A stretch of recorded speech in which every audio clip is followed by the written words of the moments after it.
ये modern science की एक अचरज भरी बात है कि फ्रोज़न एम्ब्रियो ट्रांसफ़र से pregnancy rates fresh embryo transfer से भी ज़्यादा हैं। गत 10 साल में ऐसा देखा गया है कि फ्रोज़न एम्ब्रियो ट्रांसफ़र का जो सक्सेस रेट है उसमें बहुत बढ़ोतरी हुई है। 7-8 साल पहले की बात है, जब एम्ब्रियोज़ को हम स्लो फ्रीजिंग करते थे तो उसकी वजह से एम्ब्रियो में डैमेज हो जाता था और कई बार फ्रोज़न एम्ब्रियो ट्रांसफ़र करने से प्रेगनेंसीज़ नहीं आती थी। यानी कि हम ऐसा मानते थे कि फ्रेश ट्रांसफ़र से फ्रोज़न ट्रांसफ़र में 2/3 सक्सेस होता है। ये पूरा किस्सा पलट गया 2008-9 के बाद, जब विट्रिफिकेशन टेक्निक आ गई, जिससे हम अब आजकल के दिनों में एम्ब्रियोज़ फ्रीज़ करते हैं। इसमें एम्ब्रियोज़ में कोई नुकसान नहीं पहुंचता और आजकल के दिनों में ऐसा देखा जाता है कि फ्रेश ट्रांसफ़र से फ्रोज़न ट्रांसफ़र में कम से कम 10% सक्सेस रेट ज़्यादा होता है।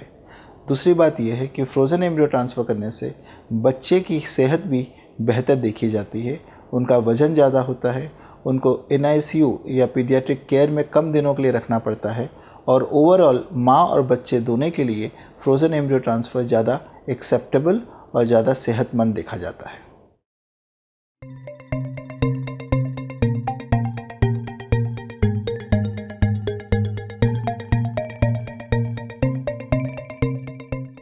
आजकल के दिनों में ज़्यादा से ज़्यादा लोग फ्रोज़न एम्ब्रियो ट्रांसफ़र की तरफ झुकाव ले रहे हैं।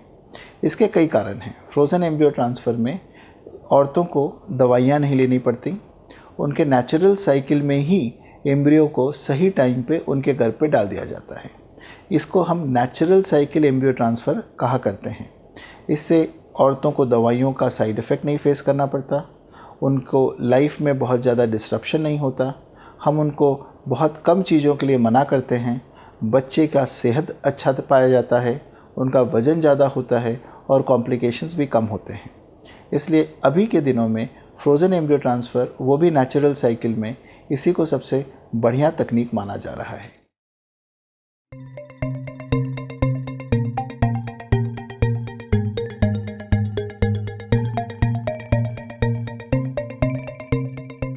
गर्भ में रखने के 3-4 दिनों तक भ्रूण गर्भ में घूमता रहता है, वो टिकता नहीं है।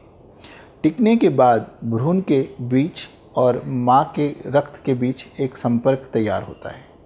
उस संपर्क के तैयार होने के बाद ही हम टेस्ट के बाद ये बता सकते हैं कि आपके गर्भ में बच्चा टिका है कि नहीं टिका है।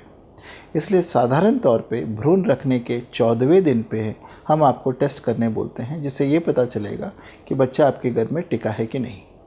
अगर हमने 5 दिन का भ्रूण ब्लास्टोसिस्ट आपके गर्भ में रखा है तो वो टेस्ट 12 दिन पे भी किया जा सकता है। लेकिन ये हमेशा ध्यान रखें कि ये खून की जांच से ही पता चलता है कि भ्रूण आपके गर्भ में टिका है कि नहीं। कई लोग अपने घर में बैठ के यूरिन टेस्ट से ये जानने का प्रयास करते हैं कि उनको प्रेगनेंसी आई है कि नहीं।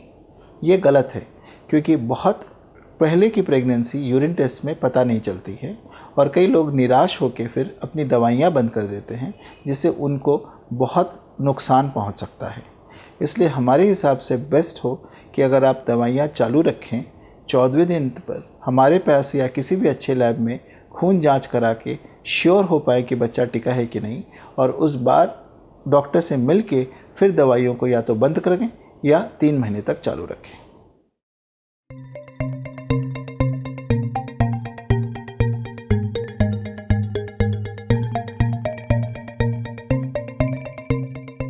सबसे पहले तो आप ये जान के रखें कि आपको प्रेग्नेंट करना ही हमारा मकसद है, लेकिन ये भी जान के रखिए कि प्रेगनेंसी आने के बाद हम आपके साथ ज़्यादा दिन तक नहीं काम कर पाएंगे। इसका मूल कारण ये है कि हमारी प्रैक्टिस फर्टिलिटी यानी बंधात्य चिकित्सा पर फोकस करती है और प्रेग्नेंट औरतों की दरकार, चाहतें और दवाइयाँ अलग किस्म की होती हैं, जिसके लिए किसी एक अच्छे ऑब्स्टेट्रिशियन को कंसल्ट करना ही सबसे बुद्धिमानी का काम है। हम आपके प्रेगनेंसी को ठहरने का इंतज़ार करते हैं, उसके 2 हफ्ते बाद ये चेक करते हैं कि बच्चे की हृदय गति का प्रारंभ हो गया है क्या। इसके बाद हम ये जानते हैं कि आपको 90-93% चांस है कि आपके गोद में एक बच्चा आने वाला है। इस अवस्था में हम खुशी खुशी एक अच्छे ऑब्स्टेट्रिशियन के पास आपको रेफ़र कर देते हैं, ताकि बाकी की दवाइयाँ और बाकी का केयर उनके साथ आपका चलता रहे और 8 महीने बाद आपको एक अच्छी खबर मिले।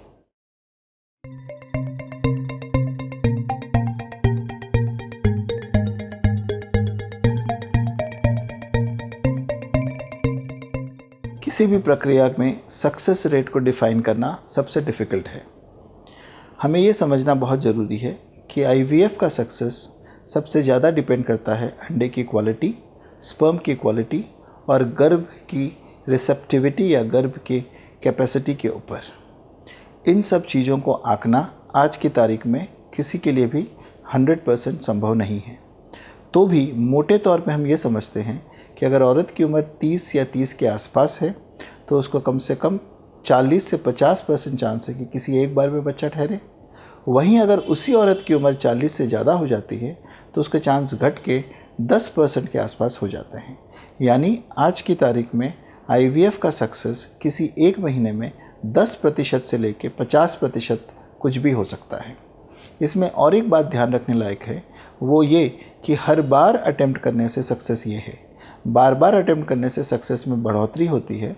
ऐसा कि हम आजकल के दिनों में ऐसा मानते हैं कि अगर कोई 3 बार ट्राई करे तो उसको 90% चांस है न किसी एक बार बच्चा उसके घर में टिक जाएगा।